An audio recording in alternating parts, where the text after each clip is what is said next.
শুরু করছি বাংলা বলছে। সংসদের বিশেষ অধিবেশন ডাকার যে দাবি বিরোধীরা তুলে আসছিল, সেই দাবি কার্যত খারিজ করলো সরকার, মুখে না বলেও তার ইঙ্গিতটা স্পষ্ট করে দিল কেন্দ্র। এই বিশেষ অধিবেশন সম্পর্কে উচ্চবাচ্যটি না করে সরাসরি বাদল অধিবেশনের দিনক্ষণ ঘোষণা করলেন কিরেন রিজিজু, যেখানে সবকিছু নিয়ে আলোচনা হবে বলে ইঙ্গিত দিয়েছেন তিনি। একবার শুনে নি কিরেন রিজিজুর এই ঘোষণার পরই বার্তাটা কার্যত স্পষ্ট যে বিরোধীদের দাবিতে কর্ণপাত না করে স্পেশাল সেশন ডাকার সম্ভাবনা না রেখে সরাসরি বাদল অধিবেশনের দিনক্ষণ স্থির করা হলো। দেখুন।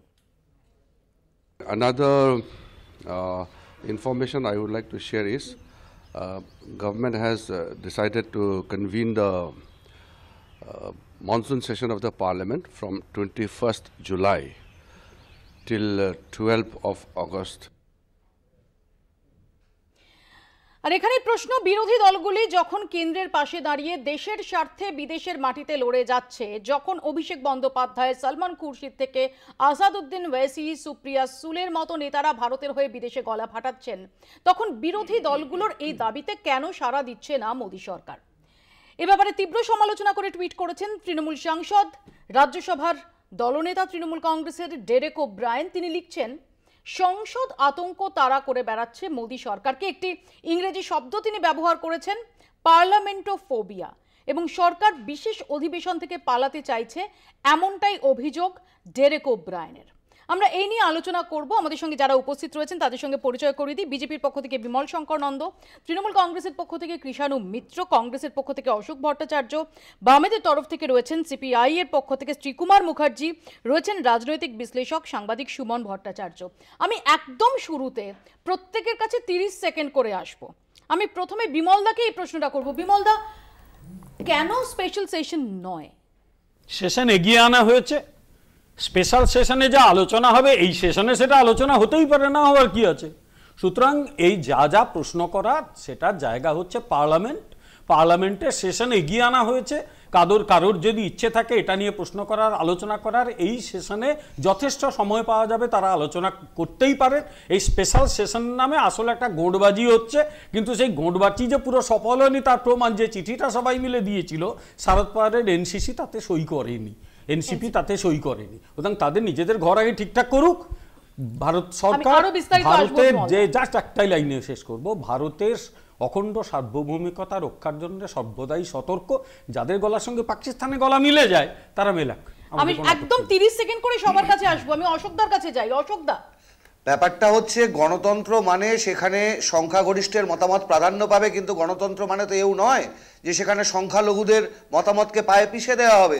মোদী সরকার তাই করছে। আসলে মোদী সরকারের মধ্যে পার্লামেন্ট ফোবিয়া কাজ করছে, সংসদ আতঙ্ক কাজ করছে। সংসদ দেশের মানুষের কণ্ঠস্বরের প্রতিফলন, তাকে মোদী সরকার এড়িয়ে যেতে চাইছে, যেটা বরাবর করে আসছে মোদী সরকার। কৃষাণু, দেখো, প্রথম কথা হচ্ছে যে এই বিষয়টা যে পেহেলগাঁও অ্যাটাক, তারপরে আমাদের প্রতি উত্তর, তারপরে পরবর্তী সব ঘটনাগুলো, এইগুলোর গুরুত্বটা তো আমরা বুঝতে পারছি যে এর আগেও অনেক তোমার পুলওয়ামা থেকে, পাঠানকোট থেকে, উড়ি থেকে অনেক ঘটনাই ঘটেছে, কিন্তু অল পার্টি একটা ডেলিগেশন বিদেশে পাঠাবার মতো পরিস্থিতি উৎপন্ন হয়নি। ভারত সরকারই পাঠিয়েছে, কারণ ভারত সরকার এইবার এর গুরুত্ব অনুভব করেছেন, ভারত সরকার অনুভব করেছেন যে এবার পাঠানো উচিত। তাহলে এর থেকে অনেক লঘু ঘটনার ক্ষেত্রে যদি জয়েন্ট পার্লামেন্ট হতে পারে, তাহলে এই ক্ষেত্রে কেন নয়? এক। দুই হচ্ছে, আমি জাস্ট 30 সেকেন্ডে তোমার বক্তব্য নিয়ে নেব। আমি শ্রীকুমারদার কাছে আসবো। শ্রীকুমারদা, 30 সেকেন্ডে আপনার ফার্স্ট প্রাথমিক রিয়াকশন। কোনো কারণ নেই, এটা হওয়া উচিত ছিল, এবং তিনি পার্লামেন্টকে কখনোই ফেস করেননি, এবং সাধারণ একটা প্রেস কনফারেন্সকে কখনো ফেস করেননি। তো সে মোদী সাহেব একটা স্পেশাল একটা সেশন অ্যাটেন্ড করবেন এবং যাতে নেতৃত্ব দেবেন, এটা ভাবার কোনো কারণ নেই। যে কারণে এটা বোঝা যায় তিনি যাই বলুন না কেন আসলে কোথাও একটা থেমে থাকেন, এবং কোথায় ওইদিকে তার বড় কর্তা ট্রাম্প কি বলছেন এটা শুনে তারপরে কিছু বলবেন। কাজেই তার আগে ওই রকম পার্লামেন্ট সেশন করার তার কোনো ক্ষমতা নেই। সুমনদা, আমি সুমনদার কাছে নির্দিষ্টভাবে আমার প্রশ্ন, যে এই যে বাদল অধিবেশনের দিনক্ষণ ঘোষণা করে দিলেন কিরেন রিজিজু, এর মানে তো স্পষ্ট যে স্পেশাল আবেদনের যে দাবি বিরোধিতা করছিল সেটা খারিজ। দেখুন, আমরা যে পার্লামেন্টারি ডেমোক্রেসিতে আছি সেখানে পার্লামেন্ট সবসময় বিরোধীদের বলার জায়গা। সরকার যা কাজ করবে সেটা নিয়ে বিরোধীরা আলোচনা করবে। আমি কৃষাণুর একটা বক্তব্যের সাথে একমত, যদি এটা স্পেশাল সিচুয়েশন না হতো তাহলে তো আপনি 7টা ডেলিগেশন পাঠাতেন না। আপনি মানে এই পাশে ওয়াইসি থেকে ও পাশে অভিষেক বন্দ্যোপাধ্যায় সবাইকে ধরে নিয়ে আপনি গেছেন। তো যদি একটা স্পেশাল সিচুয়েশন হয় তাহলে you need a special session. এবং আবারও আমি বলছি, আমরা যে পার্লামেন্টারি ডেমোক্রেসিতে বাঁচি, সেই পার্লামেন্টারি ডেমোক্রেসিতে, সেটা অ্যাসেম্বলি হোক সেটা পার্লামেন্ট হোক, বিরোধীদের বলার জায়গা। বিরোধীরা তার প্রতি প্রশ্ন করবে, এটা অসুবিধে কিসের? আমি একটু দেখে নিই যে কেন এই প্রশ্ন উঠছে। সংসদে বিশেষ অধিবেশনের আর্জিতে মোদী সরকার যে গুরুত্ব দিচ্ছে না তা বুঝিয়ে দিল কেন্দ্র। ঘোষণা করা হলো বাদল অধিবেশনের দিনক্ষণ 21শে জুলাই থেকে 12ই আগস্ট বসছে অধিবেশন। প্রতিরক্ষামন্ত্রী রাজনাথ সিং এর উপস্থিতিতে আজ সংসদ বিষয়ক কেন্দ্রীয় ক্যাবিনেট কমিটির বৈঠক বসে আর সেখানে এই দিন ঠিক হয়। সংসদে বিশেষ অধিবেশনের আর্জিতে মোদী সরকার যে গুরুত্ব দিচ্ছে না তা বুঝিয়ে দিল কেন্দ্র। ঘোষণা করা হলো বাদল অধিবেশনের দিন। 21শে জুলাই থেকে 12ই আগস্ট বসছে অধিবেশন। প্রতিরক্ষামন্ত্রী রাজনাথ সিং এর উপস্থিতিতে আজ সংসদ বিষয়ক কেন্দ্রীয় ক্যাবিনেট কমিটির বৈঠক বসে, সেখানেই এই দিন ঠিক হয়। Another information I would like to share is government has decided to convene the monsoon session of the parliament from 21st July till 12th of August. এখানেই প্রশ্ন উঠছে, বিরোধীদের দাবিতে সাড়া না দিয়ে আগাম বাদল অধিবেশনের দিন ঘোষণা কি কেন্দ্রের আরেক কৌশল? এভাবেই কি খারিজ করা হলো বিরোধী 16 দলের দাবি? সংসদে বিশেষ অধিবেশন ডাকার জন্য গতকালই তারা চিঠি দিয়েছিল প্রধানমন্ত্রীকে। এর আগে 23শে মে টুইট করে মুখ্যমন্ত্রী মমতা বন্দ্যোপাধ্যায় জানিয়েছিলেন, সন্ত্রাসবাদের বিরুদ্ধে প্রচারে সর্বদলীয় প্রতিনিধি দলে আনন্দের সঙ্গে যোগ দেবে তৃণমূল। তবে তারা ফিরলে সংসদে বিশেষ অধিবেশন ডাকারও দরকার, কারণ পহেলগাম কাণ্ডে যা হয়েছে তা জানার अधिकार রয়েছে দেশবাসীর। একই সুর শোনা গেছে শিবসেনার গলাতেও। स्पेशल सेशन के बारे में किसी के मतभेद होने की गुंजाइश नहीं है। इस विषय पर हम डिफेंस पर चर्चा नहीं करना चाहते। हम पहलगाम में जो हुआ है टेररिस्ट अटैक, उसके ऊपर चर्चा करना चाहते हैं। उसके बाद हिंदुस्तान ने जो एक्शन ली है, जो बहुत ही सीक्रेट है ऐसे लोग बोलते हैं, हम उसके ऊपर कहाँ बात करेंगे। কেন্দ্র যখন বিশেষ অধিবেশন এড়ানোর পথে, তখন বিদেশ সফর সেরে দেশে ফিরে সর্বদলীয় বৈঠকে থাকলেন না অভিষেক বন্দ্যোপাধ্যায়। বিমানবন্দরে নেমে তিনি জানান, পূর্ব নির্ধারিত কর্মসূচির জন্য বিদেশমন্ত্রীর ডাকা বৈঠকে থাকতে পারছেন না, তবে তার অভিজ্ঞতা লিখিত আকারে জানাবেন।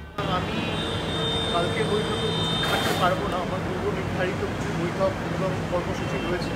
আমি বিদেশমন্ত্রী ফরেন মিনিস্টারকে জানিয়েছি, তার দপ্তরকে জানিয়েছি যে আমার যা মতামত, আমি আমার মতামত লিখিতভাবে তাদের জানাবো।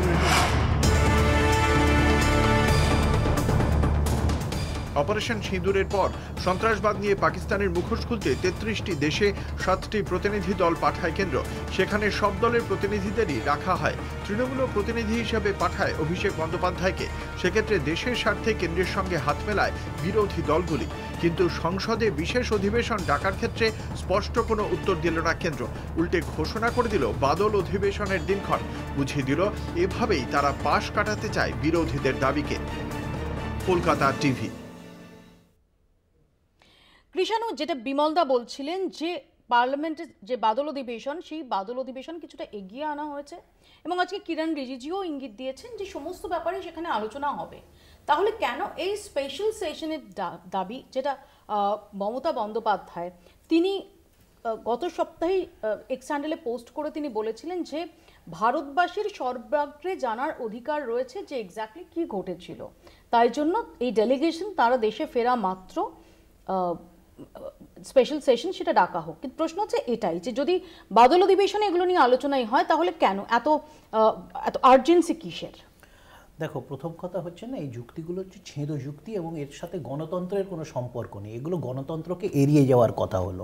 তার কারণ হচ্ছে বাদল অধিবেশনটা একটা ঘোষিত পূর্ব নির্ধারিত একটা অধিবেশন, যেমন শীতকালীন অধিবেশন, যতগুলো অধিবেশন আছে তার একটা নিজস্ব প্রণালী আছে বা তার সাথে নিজস্ব এজেন্ডা আছে।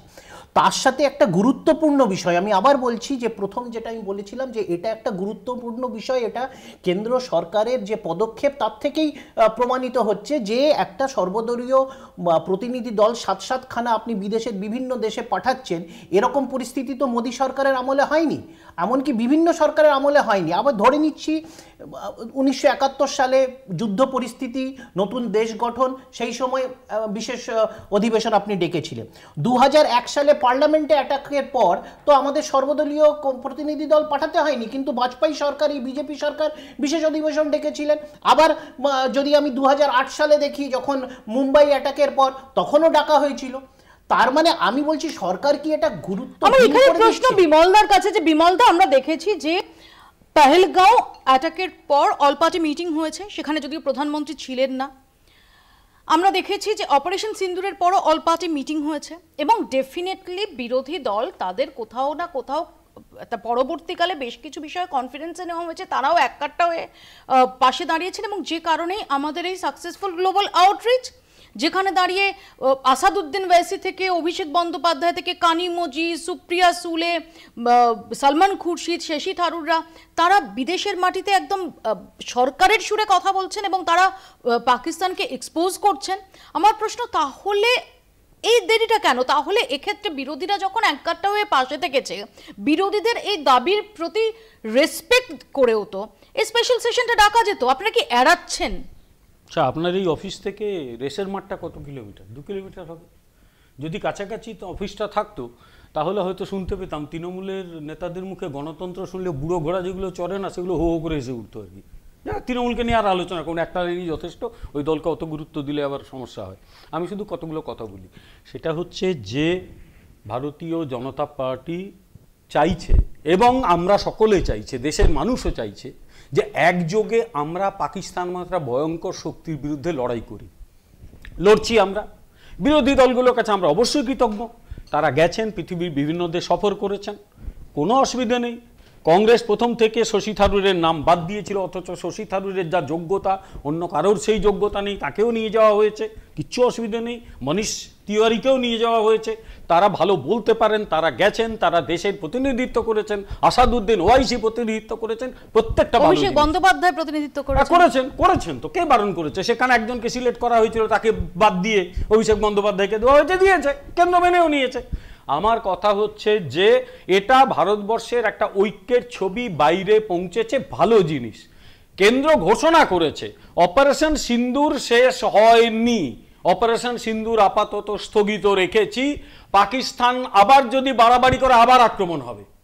আমার কথা হচ্ছে সংসদের অধিবেশন এগিয়ে আনা হলো, সংসদ বিরোধীদের, সংসদ শাসকের, সকলের, কিন্তু বিরোধীদের গুরুত্ব নিশ্চয়ই সেখানে বেশি, তারা প্রশ্ন তুলতে পারে, কথা বলতে পারে। এই রাজ্যেও বিরোধীরা অনেক রকম প্রশ্ন করে যে তারা সুযোগ পায় না, সেই আলোচনা আমি যাচ্ছি না, আমি আলোচনায় যাচ্ছি না। ওটা যে আমাদের পার্লামেন্টারি ডেমোক্রেসিতে, পার্লামেন্ট তো হচ্ছে গণতন্ত্রের পীঠস্থান, এটা পশ্চিমবাংলার সমেত সর্বত্রই, যে কোনো বিষয়ে যদি কোনো বিষয় খুব সিরিয়াস হয়, সেটা নিয়ে পার্লামেন্টের ডিসকাশন, সেটা এক্সপেক্টেড, এবং এখানে আরো নির্দিষ্টভাবে আমি বলছি যে এটা এড়ানোর প্রয়োজনটা কোথায়? কেউ এড়াচ্ছে না, এড়ানো হচ্ছে না বলেই তো অধিবেশনটা এগিয়ে আনা হলো।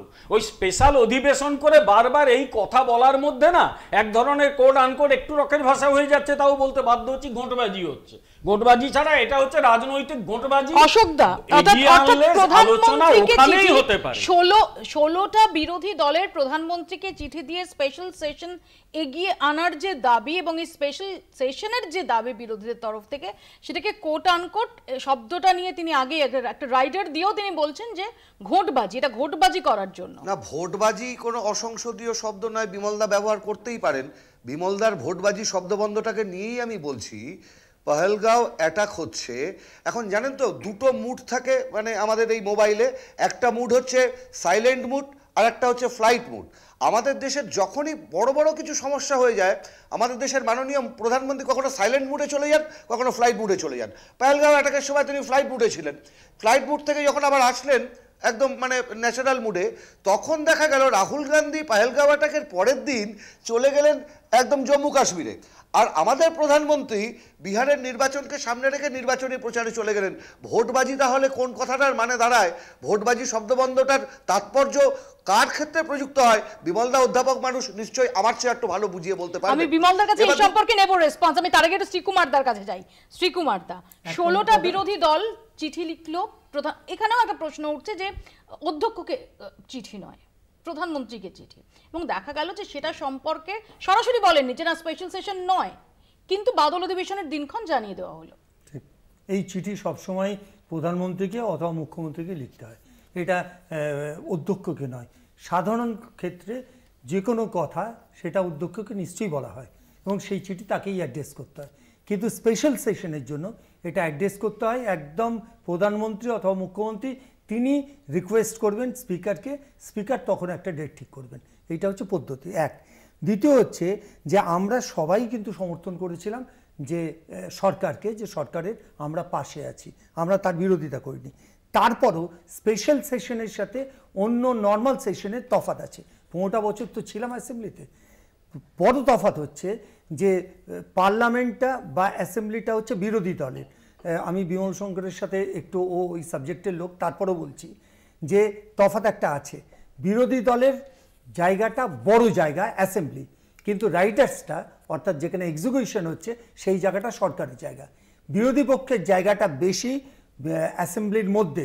আমি আমার নিজের জীবনের অভিজ্ঞতা 15টা বছরে বলতে পারি, তার আগেও নিশ্চয়ই এটাই ছিল যে আমাদের 60% সময় আমরা দিতাম বিরোধী পক্ষের জন্য, একদম গুণে 60% সময়, আর 40% সময় সরকার পক্ষের জন্য। অর্থাৎ বিরোধী পক্ষের সংখ্যা কম বেশি এটা নয়, বহু জায়গাতে করা হয়, যেটা করা হচ্ছে এখন পার্লামেন্টে, তা হচ্ছে কতজন এমপি আছেন, টোটাল টাইম কত, সেই জন্য দল সেইভাবে ভাগ করা হচ্ছে। অর্থাৎ সরকার পক্ষ সুবিধাটা নিচ্ছে এক্সিকিউশনের জায়গা, প্লাস তাদের কথা বলার জায়গা ওই পার্লামেন্টটাকে দখল করছেন। এই কারণেই তারা স্পেশাল সেশন চাইছেন না, কারণ স্পেশাল সেশন চাইছেন, যদি চাইতেন তাহলে সেটা আমাদের কথাটাই আসতো এবং তাদেরকে উত্তর করতে হতো। তারা উত্তর করতে রাজি নন, তো তারাও আলোচনার একটা ওয়ান অফ দ্য পার্টিসিপেন্ট হয়ে যেতে চান। আমরা উত্তর চাই, সেইখানটা বরাবর নরেন্দ্র মোদী সাহেব এটা অ্যাভয়েড করেছেন, সাধারণ প্রেস কনফারেন্স অ্যাটেন্ড করেননি। আমরা যখন চাইছি তিনি কিছু বলুন, সেই সময় তিনি চুপ করে থেকেছেন। এটাই এই সরকারের। আমি এখানে সুমনদার কাছে যাব। সুমনদা, এই স্পেশাল সেশন ডাকা বা বাদল অধিবেশনে এই বিষয় নিয়ে আলোচনা করা, এই দুটোর মধ্যে কি খুব বেশি পার্থক্য থাকছে, নাকি যেটা বিমল শঙ্কর দ্বারা যেটা অভিযোগ করছেন যে আসলে এই বিষয়টা নিয়ে কোনো রকমভাবে কোনো বিতর্ক তৈরি করতে হবে, বিরোধিতা তৈরি করতে হবে, যে কারণে এই স্পেশাল সেশনের এই দাবি? দেখুন, বিতর্ক তো বিরোধীরা তৈরি করেনি। আপনার দেশের চিফ অফ ডিফেন্স স্টাফ যদি দেশে প্রেস কনফারেন্স না করে সিঙ্গাপুরে গিয়ে একটা অনুষ্ঠানে বলেন যে yes we have lost aircraft, তাহলে তো আপনার সন্দেহ হবে যে দেশে কেন উনি প্রেস কনফারেন্স করলেন না। কারণ যে অনুষ্ঠানটা উনি বলছিলেন সেখানে পাকিস্তানে বসেছিল, তাহলে তো আপনার সন্দেহ হবে না। দেখুন, আমরা সবাই অপারেশন সিন্দুরের সমর্থক, কিন্তু আপনি তো জানতে চান যে মানে আমার কোথায় প্লাস পয়েন্ট, আমার কোথায় মাইনাস পয়েন্ট, এবং সেটা নিয়ে আমি কোথায় ডিসকাস করব। মানে কংগ্রেসের প্রতিনিধি বললে ভালো হতো যে বফোর্স নিয়ে জেপিসি হয়নি বা জয়েন্ট পার্লামেন্টারি সেশন হয়নি, হয়েছে তো। আপনি তো আপনার রাষ্ট্রের ভালো চান। আপনি যদি প্রথমেই ধরে নেন যে রাফায়েল নিয়ে প্রশ্ন করলে সেটা দেশ বিরোধী, তাহলে তো মুশকিল। আমি এত হাজার কোটি টাকা দিয়ে রাফায়েল কিনেছি, নিশ্চয়ই কেনা উচিত। রাফায়েল ইজ এ গুড বিমান, কিন্তু রাফায়েল ধ্বংস হলো না আমার পুরনো সুখই ধ্বংস হলো, সেটা আমি জানতে চাইবো না। আমি জানতে চাইতাম না, যতক্ষণ অপারেশন হচ্ছে কেউ জানতে চাওয়া উচিত না। কিন্তু আমার চিফ অফ ডিফেন্স স্টাফ এমন একটা অনুষ্ঠানে সেটা বলেছে যেখানে পাকিস্তান আছে, যেটা সিঙ্গাপুরে দাঁড়িয়ে, কেন বলবেন? ওনার যদি এইটা বলার থাকতো উনি ভারতবর্ষে সাংবাদিক সম্মেলন করে বলতে পারতেন, কই তখন তো বলেননি উনি। তো you have doubts and government must clear those doubt. আপনি তো এরকম, আমি ঠিক এই জায়গাটাতেই আলোচনায় আসবো, কারণ এরকম কতগুলো ক্ষেত্র রয়েছে যেটা নিয়ে বিরোধীরা প্রশ্ন তুলছেন। এই প্রশ্নগুলো থাকছে, বিরোধীরা এককাট্টা হয়ে সরকারের পাশে এই অপারেশন সিন্দুর এবং পহেলগাঁও কাণ্ডের নেপথ্যে পাকিস্তানের যে লাগাতার সীমানাপার সন্ত্রাসের যে রোলটা, সেই রোলটা নিয়ে সুর চড়া করেও বেশ কিছু প্রশ্নের জায়গাও একই সঙ্গে আমরা তুলতে দেখেছি বিরোধীদের, যার মধ্যে ডেফিনেটলি একটা, যেটা সুমনদা বলছিলেন যে ভারতের ক্ষেত্রে কি ক্ষয়ক্ষতি হয়েছে। এবং আমাদের মনে থাকবে যে ডিজিএমওরা যখন প্রেস কনফারেন্স করছিলেন, DGMO, air marshal, vice admiral, তখন যখন এই প্রশ্ন করা হয়েছিল তখন তাদের তরফ থেকে এটা বলা হয়েছিল যে কিছু ক্ষয়ক্ষতি হয়েছে, নির্দিষ্টভাবে কিছু বলা হয়নি। এরপর আমরা দেখলাম চিফ অফ ডিফেন্স স্টাফ, তিনি যে অনুষ্ঠানের কথা, যে শোয়ের কথা উল্লেখ করলেন সুমনদা, সেখানে গিয়ে তিনি প্রথমবারের জন্য স্বীকার করলেন যে ভারতের ফাইটার জেট ক্ষতিগ্রস্ত হয়েছে। এই যে প্রশ্নের জায়গাগুলো, এই প্রশ্নের জায়গাগুলোতে কেন স্পেশাল সেশন ডেকে প্রথমে সরকার সংসদে সেই সম্পর্কে ব্যাখ্যা দিচ্ছে না, এই প্রশ্নটা বিরোধীদের রয়েছে। আমরা এই প্রসঙ্গে আসবো, ছোট্ট একটা বিরতি তার আগে নেব, বিরতির পর ফিরে আসছি, দেখতে থাকুন বাংলা বলছে। ফিরে এলাম বিরতির পর। এবার চোখ রাখি যে কোন কোন প্রশ্ন যেগুলো কিছুটা আনকমফোর্টেবল সরকারের জন্য, জানিয়ে বিরোধীরা সুর চড়াচ্ছেন। অপারেশন সিন্দুর নিয়ে যুদ্ধবিরতির ঘোষণা। সারা বিশ্ব এই কথা প্রথম জেনেছিল মার্কিন প্রেসিডেন্ট ডোনাল্ড ট্রাম্প তার সোশ্যাল মিডিয়া পোস্ট থেকে। ট্রাম্প কেন এই কথা ঘোষণা করবেন? ভারত আর পাকিস্তান তাদের দুপক্ষের সংঘর্ষের মধ্যে তৃতীয় পক্ষের মধ্যস্থতা নিয়ে বিরোধীরা প্রশ্ন তুলেছে, যদিও ট্রাম্পের ঘোষণা নিয়ে সরকারের তরফ থেকে বার্তা দেওয়া হয়েছে যে না, ডিজিএমও স্তরে, অর্থাৎ পাকিস্তানের ডিজিএমও তিনি ফোন করেন ভারতের ডিজিএমওকে এবং এই সংঘর্ষ বিরতিতে এই দ্বিপাক্ষিক দুই ডিজিএমওর মধ্যে বাক্যালাপের ভিত্তিতেই সংঘর্ষ বিরতির পথ সেটা প্রশস্ত হয়। কিন্তু বিরোধীদের প্রশ্ন যে সরাসরি ডোনাল্ড ট্রাম্প যে দাবি একাধিকবার করেছেন, সরাসরি সেই ডোনাল্ড ট্রাম্পকে কেন সরাসরি নাম করে সেটা অস্বীকার করা হলো না যে ডোনাল্ড ট্রাম্প যেটা বলছেন সেটা সত্য নয়। এই স্পষ্ট বার্তাটা কেন সরকারের তরফ থেকে এখনো পর্যন্ত এলো না, যদিও সরকার এই বার্তা দিচ্ছে যে না, পাক ডিজিএমওর ফোনের ভিত্তিতে, আমাদের ভারতের ডিজিএমওকে ফোনের ভিত্তিতে এবং তাদের আপ্রাণ যে একটা আর্জি, সেটার পরিপ্রেক্ষিতে পরিস্থিতি বিবেচনা করে এই সিদ্ধান্ত নেওয়া হয়েছে। কোয়েশ্চেন নাম্বার 2, পহেলগাঁওয়ের বৈসারণে সন্ত্রাসবাদী হামলার পর প্রকাশ্যে আসে 4 জঙ্গির ছবি।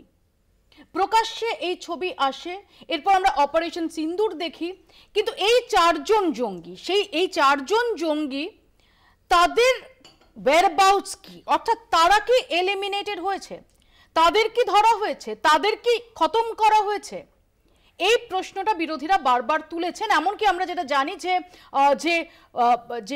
যে সংসদীয় standing committee on foreign affairs, সেখানেও এই প্রশ্ন তোলা হয়েছিল, অভিষেক বন্দ্যোপাধ্যায়ের তরফ থেকে এই প্রশ্ন তোলা হয়েছিল, কিন্তু সরাসরি উত্তর যে ওই 4 জঙ্গি তাদের whereabouts কি, তাদের পরিণতি কি হলো, তাদের কি নাগাল পাওয়া গেল, এই প্রশ্নের সরাসরি উত্তর এখনো পর্যন্ত অধরা। কোয়েশ্চেন নাম্বার 3, ভারত পাক সংঘর্ষে ভারতের যুদ্ধ বিমান ধ্বংস হয়েছে কিনা তা নিয়ে সরকারি তরফে নির্দিষ্টভাবে কিছু জানানো হয়নি। আমাদের মনে আছে, যেটা আমি আগেও বললাম, যে যখন DGMO, air marshal, vice admiral যখন প্রেস কনফারেন্স করছেন, তখন অপারেশন সিন্দুর সবাই সংঘর্ষ বিরতি হয়েছে এরকম একটা সময় ঘোষণা হয়েছে। সেই সময় যখন এই সংক্রান্ত প্রশ্ন করা হয়েছিল, তখন এই প্রশ্নটাকে বলা হয়েছিল যে ক্ষয়ক্ষতি কি হয়েছে সেগুলো খতিয়ে দেখা হবে, অর্থাৎ সরাসরি সেটাকে অস্বীকার করা হয়নি, কিন্তু এই সম্পর্কে কোনো কংক্রিট উত্তর, অর্থাৎ ভারতের তরফে কি ক্ষয়ক্ষতি হয়েছে, ভারতের ফাইটার জেট ধ্বংস হয়েছে কিনা, সেই সম্পর্কে কোনো সরাসরি উত্তর ছিল না। অতি সম্প্রতি আমরা দেখেছি যে সিডিএস অনিল চৌহান তিনি বিদেশে একটি সাক্ষাৎকারে বলেছেন যে ভারতের ফাইটার জেট ক্ষতিগ্রস্ত হয়েছে। আর এখানেই বিরোধীরা প্রশ্ন তুলছেন যে এই যে প্রশ্নগুলোর অবকাশ থাকছে, এই প্রশ্নগুলো কেন সংসদে এর উত্তর সরকার দেবে না। পহেলগাঁও হামলার ঘটনায় প্রশাসনিক গাফিলতি এবং নিরাপত্তা ব্যবস্থা নিয়েও প্রশ্ন তুলেছেন বিরোধীরা। যখন হামলা হয় তখন কেন ওই এলাকায় কোনো নিরাপত্তা বাহিনী ছিল না তা নিয়ে প্রশ্ন তুলেছেন রাহুল গান্ধী থেকে শুরু করে একাধিক বিরোধী নেতা। এই গাফিলতি অল পার্টি মিটিংয়ে মেনেও নিয়েছে সরকার। এর পাশাপাশি ইন্টেলিজেন্স ফেলিয়ার সেই প্রসঙ্গ উঠে এসেছে, যেটাও সরকার প্রথম যে অল পার্টি মিটিং হয় পহেলগাঁও জঙ্গি হত্যা লীলার পর, তাতে সরকার মেনে নিয়েছে, কিন্তু এই সম্পর্কে নির্দিষ্টভাবে সংসদকে জানানো, এই জানানোটা কেন হবে না, এই প্রসঙ্গগুলো বারবার তুলছেন বিরোধীরা। অর্থাৎ অনেকগুলো ভ্যালিড প্রশ্নের জায়গা আছে বিমলদা। এবং আমি আরও একটা অ্যাড করব, বিদেশমন্ত্রী এস জয়শঙ্করের একটি বক্তব্য, যে বক্তব্যটাকে তুলে ধরে রাহুল গান্ধী তিনি প্রশ্ন তুলেছিলেন যে কেন ভারত যে এয়ার স্ট্রাইক করবে সেটা পাকিস্তানকে কেন জানানো হয়েছিল আগে। যদিও আমরা দেখেছি যে ওই সাক্ষাৎকারে সিডিএস অনিল চৌহান তিনি বলেছেন যে এই অপারেশন শেষ হওয়ার 5 মিনিটে পাকিস্তানকে এটা জানানো হয়েছিল, আগে জানানো হয়নি। এরকম আমার বক্তব্য হচ্ছে এই প্রশ্নগুলো যে বিরোধীরা যে প্রশ্ন তুলছেন, এই বিরোধীরা যে প্রশ্ন তুলছেন, এই প্রশ্নগুলোর উত্তর সংসদে দিতে আপত্তি কোথায় সরকারের? তো আপত্তি কে বলেছে? আপত্তি আছে। আমার বক্তব্য হচ্ছে বাদল অধিবেশন এগিয়ে আনা হয়েছে, 12 বা 13 দিন এগিয়ে আনা হয়েছে, এক। দ্বিতীয় কথা হচ্ছে যে যে প্রশ্নগুলো করবেন এর সঙ্গে এই 5খানা আরও তার সঙ্গে 15টা প্রশ্ন যোগ করা যেতেই পারে, সেগুলো সংসদে তোলা যেতেই পারে, সরকার তার উত্তর দেবে। একটা কথা শুনলাম শিকুমারদার মুখে, প্রধানমন্ত্রী সংসদকে এড়ান না, প্রধানমন্ত্রী সংসদকে এড়ান না। প্রধানমন্ত্রী সংসদে যখনই আসেন এবং যে প্রশ্নগুলোর যখন যা উত্তর দেন, গোটা ভারতবর্ষের মানুষ সেগুলো শোনে। এই প্রশ্ন উঠেছিল বিমল। আবার আমি বলছি, প্রধানমন্ত্রী সংসদকে এড়ান না, প্রধানমন্ত্রী আসেন এবং সংসদকে ফেস করেন এবং ফাইনাল উত্তরটা দেন, সেই উত্তরটা গোটা দেশের মানুষ গ্রহণ করে। আর একটা কথা হচ্ছে, প্রধানমন্ত্রী প্রেস কনফারেন্স করবেন কি করবেন না, বিদেশে যখন যাবেন তার সঙ্গে সাংবাদিকদের নেবেন কি নেবেন না, সেটা অ্যাবসলিউটলি প্রধানমন্ত্রীর ব্যাপার। দ্যাট ডাজ নট মিন যে এই সরকারে কেউ কোনো কাজে সাংবাদিকদের সঙ্গে কথা বলে না। সাংবাদিকের সঙ্গে ডেফিনেটলি কথা বলা হয়, যারা কথা বলার তাই বলে। ভারতবর্ষের মত কিন্তু একদম পরিষ্কার। এই ভারতবর্ষে 2008 সালে যখন 176টা মানুষ মারা গিয়েছিল মুম্বাইতে, তারপর পাকিস্তানকে প্রমাণ দিয়েছিল, পাকিস্তান ওটা নিয়ে ওয়েস্ট পেপার বাস্কেটে ফেলে দিয়েছিল। এই ভারতবর্ষ কিন্তু এখন আঘাত পেলে বালাকোট স্ট্রাইক করে, আঘাত পেলে এবার অপারেশন সিন্দুর করে, এবং ভবিষ্যতে পাকিস্তানকে বলে দেওয়া হয়েছে এই ঘটনা যদি ঘটে আরো বেশি স্ট্রাইক। বিমলদা, আমার তো এখানের প্রশ্ন যে এই যে আপনি বললেন যে ভারত এই উত্তর পাকিস্তানকে তাদের ভাষায় জবাব দিতে শিখে গেছে, এই একই কথা তো বিরোধীরা কেউ অস্বীকার করছেন না। শশী থারুর থেকে অভিষেক বন্দ্যোপাধ্যায় থেকে আসাদুদ্দিন ওয়েসি তো এই কথাগুলো বিদেশের মাটিতে বলছেন। শুধুমাত্র সংসদে এটা নিয়ে আলোচনা নয় কেন? কিন্তু আমরা তো কোথাও কি তাদের বলেছি যে বাপু আপনারা কোনো প্রশ্ন করবেন না? প্রত্যেকেই প্রশ্ন করতে পারেন, এবং পার্লামেন্টারি প্রিভিলেজের একটা কনসেপ্ট আছে আমাদের দেশে।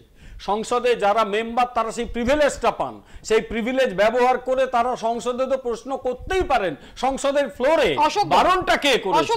এটা আবার আমি বলছি, এটা রাজনৈতিক ভোটবাজি আর কিচ্ছু নয়। তারপরে কেন এই প্রশ্ন উঠছে যে আসলে পার্লামেন্ট এড়ানো হচ্ছে? ডেরেক ওব্রায়েন যে শব্দটা ব্যবহার করেছেন পার্লামেন্ট ফোবিয়া, আপনিও দেখলাম সেই একই শব্দ ব্যবহার করলেন, কেন? দেখুন, প্রথম কথাটা হচ্ছে প্রথম দিন থেকে, আজকের কথা না, রাহুল গান্ধী চিঠি লিখেছেন, মল্লিকার্জুন খাড়গে তিনি চিঠি লিখেছেন যে বিশেষ অধিবেশন আহ্বানের জন্য। তারপরে তো দেখলেন এতগুলো দল তারা সবাই মিলে আবেদন করলেন। এখন এই অদ্ভুত একটা ব্যাপার দেখা যাচ্ছে, পার্লামেন্ট এড়ানো থেকে শুরু করে সর্বদলীয় বৈঠক এড়ানো। আপনি দেখুন, দুটো সর্বদলীয় বৈঠক। আমরা বলেছি প্রধানমন্ত্রী আপনি দেশের কর্ণধার, আপনি নেতৃত্ব দিন, আপনার নেতৃত্বে সর্বদলীয় বৈঠক হবে, উনি এড়িয়ে গেলেন।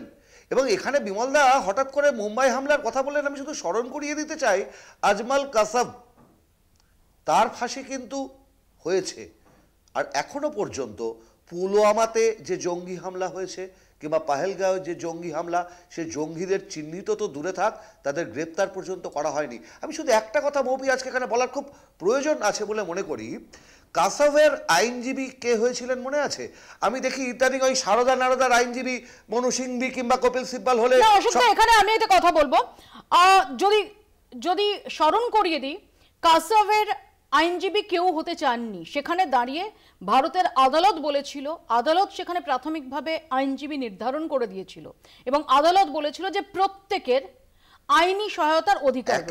কাজে এইটা কি আইনজীবী হয়েছিল, এটা এখানে ইম্যাটেরিয়াল।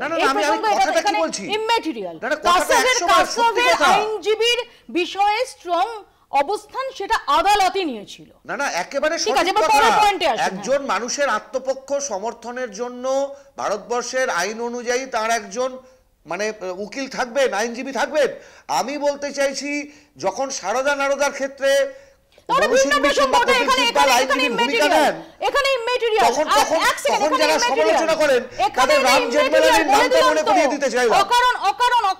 অপ্রাসঙ্গিক বিষয় নিয়ে যাচ্ছেন, এখানে এটা ইম্যাটেরিয়াল। কারণ আমি বলে দিলাম স্পষ্ট করে যে ভারতের আদালত আজমল কাসাভের আইনি সহায়তা পাওয়ার ব্যাপারে তাদের স্ট্রং অবস্থান ব্যক্ত করেছিল। আপনার অন্য কোনো পয়েন্ট থাকলে প্লিজ বলুন। হ্যাঁ, এবার হচ্ছে যেটা আসল কথাটা, যে এই সরকার শুধুমাত্র এই ক্ষেত্রে সংসদকে এড়িয়ে যাননি।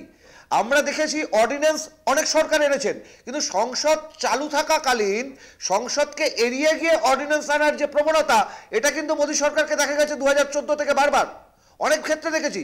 শুধুমাত্র এই ঘটনা নয়, বিভিন্ন সময়ে সংসদকে এড়িয়ে যাওয়ার প্রবণতা, জয়েন্ট পার্লামেন্টারি কমিটিকে এড়িয়ে যাওয়ার প্রবণতা, এইটা এই সরকারের একজন মজ্জাগত ব্যাপার। কৃষাণুর কাছে আসবো। কৃষাণু, প্রথম কথা হচ্ছে, দেখো জাগলারি অফ ওয়ার্ডস কিরকম। 13 দিন এগিয়ে আনা হয়েছে সেশন, 13 দিন বাড়ানো হয়েছে কিনা আমরা জানি না। এগিয়ে আনলে কি হয়েছে, আপনি এগিয়ে শেষ করে দেবেন, তাহলে কি এসে গেল? কিন্তু যেটা বিমলদা বলছেন যে ওই সেশনে যদি এই বিষয়গুলো আলোচনা না, ওটার জন্য স্পেশাল লাগে, সেশনের নিজস্ব একটা এজেন্ডা থাকে। দ্বিতীয় কথা হচ্ছে, শুধুমাত্র 2008 বা এখন তো পুলওয়ামা থেকে পহেলগাঁও নয়, এর মধ্যেখানে উড়ি আছে, পাঠানকোট আছে। পাঠানকোটে অভূতপূর্ণভাবে কোনোদিন যেটা হয়নি স্বাধীন ভারতে, পাকিস্তানের ইন্টেলিজেন্স এজেন্সি, পাকিস্তানের তদন্ত কমিটিকে ভারতের সেনাবাহিনীর বায়ুসেনার বেসে অ্যাক্সেস দেওয়া হয়েছিল। তো এইগুলো প্রশ্ন হবে না। আজকে তুমি বললে জয়শঙ্করের কথা, জয়শঙ্কর শুধু এটা বলেনি যে আমরা পাকিস্তানকে জানিয়ে এই স্ট্রাইকটা করেছি, ও এটাও বলেছে যে হ্যাঁ ট্রাম্পের সাথে কথা হচ্ছিল, ডেপুটির সাথে কথা হচ্ছিল, ও কার সাথে কথা বলছিল, প্রধানমন্ত্রী কার সাথে কথা বলছিল, এই সবও বলেছে। তার মানে ট্রাম্পের ঘটনাগুলো, যে ট্রাম্পের দাবিগুলো যে এই সরকার নস্যাৎ করতে পারেনি, এবং আমাদের নেতৃত্বের পক্ষ থেকে তো প্রশ্ন করা হয়েছিল, আমরা তো জানতে চেয়েছিলাম যে ট্রাম্প এবং আমেরিকা সরকারকে আমরা কি কোনো চিঠি দিয়ে প্রতিবাদ জানিয়েছি যে ট্রাম্প অযাচিত কয়েকটা কথা বলে দিই। আচ্ছা, অনিল চৌহানের কথা তুমি বলেছো, সিডিএস। এছাড়া তুমি বলো আমরা ঘটা করে পাকিস্তানের কিছু ইউটিউবারকে বললাম মিথ্যা প্রোপাগান্ডা করছে, ব্যান করে দিলাম 16টা ইউটিউব চ্যানেল। ঢাক বাটিয়ে বলা হলো মোদির নাকি এটা মাস্টার স্ট্রোক। এখন দেখছি 1 মাস হতে না হতেই সব ইউটিউব চ্যানেলগুলো আমরা দেখতে পাচ্ছি। তাহলে এই যে এইগুলো কেন করা হচ্ছে, কাকে অপটিক্স দেওয়া হচ্ছে?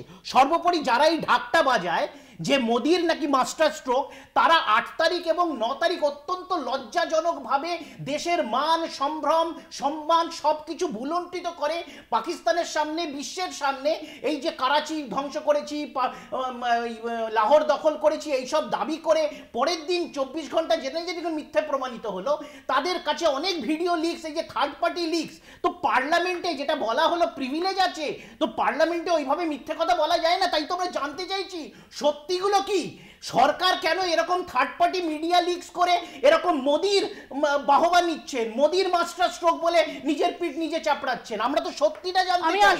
আমি এখানে বিমলদার কাছে খুব সংক্ষেপে উত্তর নিয়ে শ্রীকুমার দা এবং সুমনদার কাছে যাব, খুব সংক্ষেপে উত্তর নেব। বিমলদা, যে সরাসরি কোনো কূটনৈতিক চ্যানেল দিয়ে ডোনাল্ড ট্রাম্পকে নির্দিষ্টভাবে এই প্রশ্ন করাটা বা অস্বীকার করাটা বা আমাদের রিজয়েন্ডার দেওয়াটা, সেটা হয়েছে, এই প্রশ্নটা তো বিরোধী করছেন। ডেফিনেটলি ডিজিএমওরা বলেছেন যে পাকিস্তানের ডিজি, আমরা ভারত সরকারকে বিশ্বাস করছি, আমরা আমাদের ডিজিএমওদের বিশ্বাস করছি, আমরা প্রধানমন্ত্রী নরেন্দ্র মোদীকে বিশ্বাস করছি। আমাদের বক্তব্য হচ্ছে তা সত্ত্বেও আমেরিকাকে, আমাদের যেটা প্রশ্ন যে আমেরিকাকে সরাসরি এটা নিয়ে আমাদের রিজয়েন্ডার কূটনৈতিক চ্যানেল দিয়ে দেওয়া হয়েছে কিনা। ইন্টারন্যাশনাল রিলেশনসে কূটনীতির কতগুলো নিজস্ব ভাষা আছে। এখন যারা আঞ্চলিক শক্তি সেগুলো বুঝবে না, যারা জাতীয় দলগুলো তারা বুঝবে। আঞ্চলিক শক্তির পক্ষে এগুলো তো বোঝা মুশকিল। আমি কতগুলো কথা বলি। যখন পররাষ্ট্র দপ্তর থেকে পরিষ্কার করে বলা হচ্ছে যে আমরা কোনো মধ্যস্থতা মানিনি, ওখানকার যে ডিজিএমও প্রায় হাতে পায়ে ধরেছে। কেন ধরেছে? ইতিমধ্যে বেশ কিছু ডিফেন্সের সঙ্গে যুক্ত ব্যক্তি রিটায়ার করার পর গতকাল একটা সাক্ষাৎকার দিয়েছেন, গোটা ভাইরাল হয়েছে। হাতে পায়ে ধরার পরে ভারতবর্ষ রাজি হয়েছে, কারণ ভারতবর্ষ কখনো পাকিস্তানকে ধ্বংস করে দেবো একথা বলেনি। ভারতবর্ষ বলেছিল আমরা জঙ্গি ঘাঁটি ধ্বংস করব। আমরা জঙ্গি ঘাঁটি ধ্বংস করে তার প্রাথমিক সাফল্যটা পেয়েছি। ভারত সরকার আমি আবারও বলছি, প্রধানমন্ত্রী ডেফিনেটলি যখন অপারেশন সিন্দুরের প্রসঙ্গ আসছে, আমরা আমাদের প্রধানমন্ত্রীকে তো বিশ্বাস করছি, আমাদের বিদেশ মন্ত্রীকে তো বিশ্বাস করছি, আমাদের ডিজিএমওকে তো বিশ্বাস করছি। প্রশ্ন হচ্ছে যদি মার্কিন প্রেসিডেন্ট ডোনাল্ড ট্রাম্প সত্যি সত্যি গায়ে মানে না আপনি মোড়ল হয়ে এই কৃতিত্ব নিতে যায়, তাহলে ডোনাল্ড ট্রাম্পকে তো বুঝিয়ে তার জায়গা দেখিয়ে দেওয়া উচিত, সরাসরি বলা উচিত যে যেটা তুমি বলছো সেটা মিথ্যে কথা বলছো। পররাষ্ট্র দপ্তরের যে মুখপাত্র বলেছেন ওটাই কি যথেষ্ট নয় যে মশাই আমরা যা বলছি ওটাই ঠিক, তার জন্য গিয়ে ডোনাল্ড ট্রাম্পের বাড়ি থেকে দরজা নেড়ে ও দাদা আপনি ভুল করেছিলেন, এটা বলার কথা প্রয়োজন হয় না, এটা কূটনীতিতে এগুলো হয়ও না। বিমলকে একটা কথা বলি যে হার্ভার্ড থেকে প্রায় 300 গবেষককে তাড়িয়ে দেওয়া হয়েছে একটাই কারণে, ট্রাম্প বলেছে তাকে বেরিয়ে যেতে, 24 ঘন্টার মধ্যে তাকে ভিসা ক্যান্সেল করে তাড়িয়ে দিয়েছে। কারণটা কি না, প্যালেস্টাইনের ঘটনায় তারা প্রতিবাদ করেছিল, সেই কারণে ইন্ডিয়ান 300 জনকে তাড়িয়ে দেওয়া হয়েছে। এই হচ্ছে ট্রাম্প, সে আমাদের বন্ধু। দ্বিতীয় হচ্ছে যে আবার শ্রীকুমার দা এই প্রশ্ন তো উঠছে যে আপনারাও হঠাৎ ডোনাল্ড ট্রাম্পকে বিশ্বাস করছেন প্রধানমন্ত্রী বা বিদেশমন্ত্রীর বক্তব্যের? ডোনাল্ড ট্রাম্পকে বিশ্বাস করিনি তো আমি বলছি আমি বিশ্বাস করলাম 300 জন ভারতীয় ফিরে এলো, এটাকে ট্রাম্পকে বিশ্বাস করছি না, করছি ঘটনা। না না, এর প্রসঙ্গে বলছি না, সংঘর্ষ বিরতি প্রশ্ন। এবার বলি যে ও তো বললো, এবার প্রশ্ন হচ্ছে যদি ট্রাম্পকে বিশ্বাস তো আমি করি না, আমি তো করি আমার প্রধানমন্ত্রীকে তো একবারও বলতে হবে যে ওটা ট্রাম্প ঠিক কথা বলছেন না। একদম ইন্টারন্যাশনাল ডিপ্লোম্যাটিক রিলেশনশিপ সব আমি বুঝি, কিন্তু এই কথাটা বোঝা যায় না কেন। প্রথমে ভেবেছিলাম হয়তো আমাদের ওই শুল্ক কিছু কমিয়ে দেবে ট্রাম্প, এবং আমরা বড় গদগদ ছিলাম যে পাকিস্তান বাংলাদেশ থেকে 15% থেকে বাড়িয়ে 35% করে দিয়েছে সমস্ত কটন গার্মেন্টস, তাই আমরা খুশি হয়ে গেলাম। কিন্তু তারপরে দেখা গেলো আমরা একই জায়গায় থাকলাম। কাজেই ট্রাম্পকে খুশি করার জন্য এটা নয়, এটা আমাদের একটা চাকর বাকর মানসিকতা। এখান থেকে চাকর বাকর এই শব্দটাতে একটু আপত্তি জানাবো, এটা ভীষণ ভীষণ শ্রেণী বিদ্বেষমূলক একটি শব্দ। আমার মনে হয় যিনি চাকরের কাজ করেন, তিনি যেভাবে তার পরিশ্রম দিয়ে তিনি তার রোজগার করেন, তার কর্মসংস্থান করেন, আমিও সেটা করি, এবং যে যেখানে যেভাবে তার সৎ পথে থেকে যে কেউ রোজগার করেন তাদের সেই পেশাটাকে কখনো কোনো রকম নেতিবাচক লাইটে দেখা উচিত না। আমি বলছি পেশাটাকে নয়, আপনি বলতে পারেন যে ইনফিরিয়র, আপনি এটা ইনফিরিয়র কিছু বলছেন। একদম শ্রীকুমার দা থেকে জাস্ট একটু বলছি, শ্রীকুমার দা নয় একটা স্লিপ অফ টাং হয়েছে, আমি বলছি ক্লায়েন্ট স্টেট, এই কথাটা তো পার্লামেন্টারি কথা, তো আমরা কি ক্লায়েন্ট স্টেটের ভূমিকায় চলে এসেছি যে আজকে ট্রাম্প বলছে আমি বাণিজ্যের পরিবর্তে এই যুদ্ধবিরতি আমি ঠিক এখানটাতে সুমনদার কাছে ট্রেডের উৎকোচ দিয়েছি, আমি এখানে বাণিজ্যের উৎকোচ দিয়েছি। এক্স্যাক্টলি, এখানেই আমার সুমনদার কাছে প্রশ্ন যে হ্যাঁ প্লিজ বলুন একটা জিনিস, 1 মিনিট শুধু, তা হচ্ছে যে বিশেষ অধিবেশনের সাথে এই বাদল অধিবেশনের তফাৎ এখানেই যে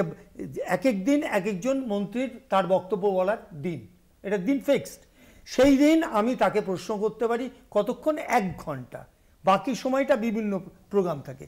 তাহলে এইটার মধ্যে কোন দিন, যেদিন ডিফেন্স মিনিস্টার আসবেন সেই দিন আমি প্রশ্ন করব, সেটা 2 মাসের মধ্যে 8টা দিন হবে, তার বেশি না। আমি এখানে একটু স্পেশাল অধিবেশন মানে এটাই হবে। সুমনদা, আমার ঠিক প্রশ্নটা এখানেই যে ডোনাল্ড ট্রাম্প শুধুমাত্র যদি যুদ্ধবিরতির কৃতিত্বটা নেওয়ার চেষ্টা করতেন, আমরা ধরে নিতাম যে ডোনাল্ড ট্রাম্পের এরকম নানা রকমের ক্ষীর খাওয়ার, যেটাকে খুব চলতি ভাষায় বলা হয়, তার টেন্ডেন্সি রয়েছে, তিনি নিজেকে লার্জার দ্যান লাইফ ভাবেন, তিনি গায়ে মানে না, আপনি মনে হল সমস্ত কিছু ঠিক আছে, কিন্তু তিনি আরও একটা অত্যন্ত আপত্তিকর, অবমাননাকর একটা মন্তব্য করেছেন যে আমি ট্রেড নিয়ে আমি তাদের বললাম যে দাও বাবা তোমাদের আরো বেশি করে বাণিজ্য দেবো, ওরা যুদ্ধ থামিয়ে দিল, অর্থাৎ ট্রেডের টোপ দিয়ে আমি যুদ্ধবিরতি করি, ট্রেডের ভয় দেখিয়ে। তো এটা প্রচন্ড আপত্তিকর। আমার বক্তব্য হচ্ছে যদি আমরা ধরেও নিই যে কূটনৈতিক চ্যানেলে এটা সম্পর্কে যথাবিহিত প্রতিবাদ জানানো হয়েছে মার্কিন যুক্তরাষ্ট্রের উদ্দেশ্যে, সেটা তো পার্লামেন্টকে জানাতে হবে। দেখুন, এই পুরোটার এটা তো জানতে চায় নরেন্দ্র মোদী সরকারের অনেকগুলো দ্বিচারিতা আছে। কেন দ্বিচারিতা শব্দটা ব্যবহার করলাম, আমরা খেয়াল করছি না কিরণ রিজিজু প্রেস কনফারেন্সে আর একটা বিষয় বিরোধীদের সাহায্য চেয়েছেন, সেটা হচ্ছে জাস্টিস যশবন্ত ভার্মাকে ইমপিচ করার জন্য। সেখানে কিন্তু বিরোধীদের ভোট না পেলে যশবন্ত ভার্মাকে ইমপিচ করা যাবে না, সেখানে তোমার বিরোধীদের সাহায্য দরকার, তুমি করছো না। পয়েন্ট নাম্বার 2, সিপিআইএমএল এর সর্বভারতীয় সম্পাদক দীপঙ্কর ভট্টাচার্য খুব ভালো কথা বলেছে। দ্বিচারিতা নাম্বার 2, তুমি এই সময় তোমার ওআইসিকে লাগছে, এই সময় তোমার ঝাড়খণ্ড জেএমএম এর মুসলমান এমপিকে লাগছে, কারণ তারা না গেলে তুমি ইজিপ্টে বোঝাতে পারবে না, কিন্তু তুমি নিজের দলের একজনকে তো এমপি করোই না, তুমি কোনো সংখ্যালঘু দপ্তরের কোনো মুসলমান মন্ত্রী রাখুন, মানে মন্ত্রীও নেই। ঠিক, পয়েন্ট নাম্বার 3। দ্বিতীয় কথা, আমি জাস্ট দেখছিলাম 26/11 ঘটনা যখন ঘটছে, প্রথমত কংগ্রেসকে শিবরাজ পাতিলকে সরাতে হয়েছিল, that's a different issue. Amit Shah এখনো রেজিগনেশন দেয়নি। পয়েন্ট নাম্বার 2, সেদিনকে টাইমস, তার পরের দিনে যখন অপারেশন চলছে টাইমস অফ ইন্ডিয়ার পেজ ওয়ানে বিজেপির কি বিজ্ঞাপন সেটা একবার মনে আছে কারো? বিজেপি বিজ্ঞাপন দিয়ে বলেছিল যে এই টেরর অ্যাটাকের যারা প্রতিবাদ করতে পারে না তাদের সরকার ছেড়ে দেওয়া উচিত। কই কংগ্রেস, তৃণমূল, সিপিএম, সিপিআই কেউ তো বলেনি পহেলগাঁওয়ের পর দিন যে অমিত শাহ পদত্যাগ করা উচিত পেজ ওয়ানে বিজ্ঞাপন দিয়ে। আমি একটা কথা বলি, সেটা হচ্ছে যে সরকার যদি কঠোরভাবে চলে কারোর কারোর অসুবিধে হয়। আমাদের একটা হ্যাবিচুয়েটেড, আমরা বিশেষত বামপন্থীরা 62 সালে যুদ্ধে হারলাম, তৎকালীন প্রধানমন্ত্রী অসুস্থ হয়ে মৃত্যুবরণ করলেন, সে নিয়ে চোখের জল পড়লো, এরকম বহুদিন আমরা কাটিয়েছি। আমরা একটা শক্তপোক্ত স্টেট হতে পারিনি। আমাদের কেউ কেউ ডোনাল্ড ট্রাম্পকে গালি দিই, কখনো কখনো তাকে গুরু ঠাকুর মানি। আর সবচেয়ে বড় কথা যে কেউ কেউ আবার একটু অন্যরকম, তারা বিদেশের কাছে এমন সব কথা বলেন, পাকিস্তানের পত্রপত্রিকায় সেগুলো বিপুলভাবে ছাপা হয়। ফলে তাদের কথা তারা বলুক, আমার কোনো আপত্তি নেই। কেউ যদি ডোনাল্ড ট্রাম্পকে গুরু ঠাকুর মানছে মানুক, কোনো আপত্তি নেই। আর সবচেয়ে বিশেষ করি লাস্ট কথা হচ্ছে যে আমরা এই পশ্চিমবঙ্গের শাসক দল থেকে একজনকে বেঁচেছিলাম, তিনি কিন্তু ধর্মে মুসলিম, এই শাসক দল তাকে সরিয়ে দিয়েছে, সেটা তাদের ব্যাপার, কিন্তু আমরা বেঁচেছিলাম। ইউসুফ পাঠান ডেফিনেটলি আমাদের জাতীয় দলের ক্রিকেটার ছিলেন, আমাদের সবার গর্ব, কিন্তু তার পলিটিক্যাল ব্যাকগ্রাউন্ড যা, তাতে আপনার কি মনে হয় যে ইউসুফ পাঠান অভিষেক বন্দ্যোপাধ্যায় যেভাবে গিয়ে অপারেশন সিন্দুর নিয়ে বলেছেন তার থেকে বেটার বলতেন ইউসুফ পাঠান? এখানে একজন নকশাল নেতার নাম করা হলো, যে নকশালরা ভারতীয় রাজনীতিতে প্রান্তেরও বাইরে থাকে, তার উত্তর তো আমাকে দিতেই হবে। দীপঙ্কর ভট্টাচার্যের কথা বললে আমি ইউসুফ পাঠানের নাম তুলবই, আমার কোথাও কোনো বাধা নেই তুলতে। অশোক দা, না, প্রশ্নটা হচ্ছে একবার নয়, দুবার নয়, তিনবার নয়, 11 বার ডোনাল্ড ট্রাম্প বলেছেন, 11 বার এই পর্যন্ত। এখন ডোনাল্ড ট্রাম্পের কথার উত্তর, ভারতবর্ষের ডিজিএমওকে আমরা শ্রদ্ধা করি, সম্মান করি, কিন্তু পদমর্যাদার ব্যাপার আছে। ডোনাল্ড, এখন ধরুন, মানে আমি একটা কথা বলছি, সুকান্ত মজুমদার একটা বিবৃতি দিয়েছেন আমার দল সম্পর্কে, মারাত্মক, এবার নিশ্চয়ই আমি তার দেওয়ার অধিকারী নয়, দিলে আমার প্রদেশ কংগ্রেস সভাপতি দেবে। ঠিক তেমনি ডোনাল্ড ট্রাম্পের উত্তর বিমলবাবুর কাছ থেকে আমরা আশা করি না, ডোনাল্ড ট্রাম্পের উত্তর তার কাছ থেকে আশা করি যিনি আমেরিকার মাটিতে গিয়ে বলেছিলেন আপকি বার ট্রাম্প কি সরকার, কংগ্রেসের কেউ বলেননি। 2 নম্বর কথাটা হচ্ছে ডোনাল্ড ট্রাম্প আমাদের গুরু ঠাকুর হবে কেন? আমরা বিশ্বাস করি আমার দেশের প্রধানমন্ত্রীকে। আমার দেশের প্রধানমন্ত্রী একবারের জন্য ডোনাল্ড ট্রাম্পের দাবি, ডোনাল্ড ট্রাম্পের 11 বার বক্তব্য থেকে খারিজ অবশ্যই করা হয়েছে। এক্সটার্নাল অ্যাফেয়ার্স ডিপার্টমেন্টের যিনি মুখপাত্র তিনিই বলেছেন, ঘুরিয়ে খারিজ করা আমি গোটা বাংলা আস্তে আস্তে ডোনাল্ড ট্রাম্প খুব খুশি হতেন। ডোনাল্ড ট্রাম্প কতবার কি শব্দ ব্যবহার করছেন, 11 বার না 12 বার, সেটা কংগ্রেস গুনছে। ডোনাল্ড ট্রাম্পের মতো happy man in the world সরকার তো কংগ্রেস বলেনি, চালিয়ে যান, কোনো অসুবিধা নেই। ডোনাল্ড ট্রাম্প কি সরকার তো আপনার কথা বলেছে, চালিয়ে যান, নরেন্দ্র মোদি বলেছে। এক সেকেন্ড অশোক দা আসবে, বিমল খুব সংক্ষেপে কৃষ্ণ ফরেন পলিসি সব নিয়ে অনেক জ্ঞান শুনছিলাম। যে কোনো দেশের রাষ্ট্রপ্রধান অন্য দেশের রাষ্ট্রপ্রধানকে mister president, mister prime minister বা মিস্টার ট্রাম্প এই বলে অ্যাড্রেস করে। মাই ফ্রেন্ড ডোনাল্ড ট্রাম্প, এই কথাটা কে বলেছে? অযাচিতভাবে, মানে ফরেন যে প্রোটোকল সেটাকে ছাপিয়ে গিয়ে মাই ফ্রেন্ড ট্রাম্প এই কথাটা তো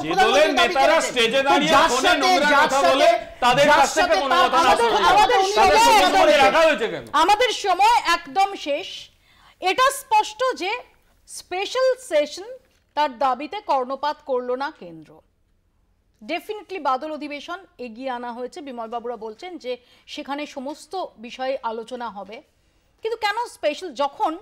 যখন আমরা নজিরবিহীনভাবে দেখলাম, নজিরবিহীনভাবেই যে একটা এইরকম একটা জঙ্গি নাশকতার পর যখন গোটা দেশ শাসক বিরোধী এককাট্টা হয়ে বিদেশে গিয়ে আমাদের এই অপারেশন সিন্দুর নিয়ে এবং পাকিস্তানের যে এই জঙ্গি সন্ত্রাসে মদত তাই নিয়ে যখন বিদেশের মাটিতে প্রতিদিন পাকিস্তানের মুখোশ খুলছেন, সেই সময় দাঁড়িয়ে কেন সংসদে এই মুহূর্তে এই স্পেশাল, অর্থাৎ সেই যে ঐক্য, সেই ঐক্যটাকে আরও একটু এক্সটেন্ড করে বিরোধীদের দাবি মতো স্পেশাল সেশন ডাকলে সত্যি কি সেটা আরও সহজ হয়ে যেত না?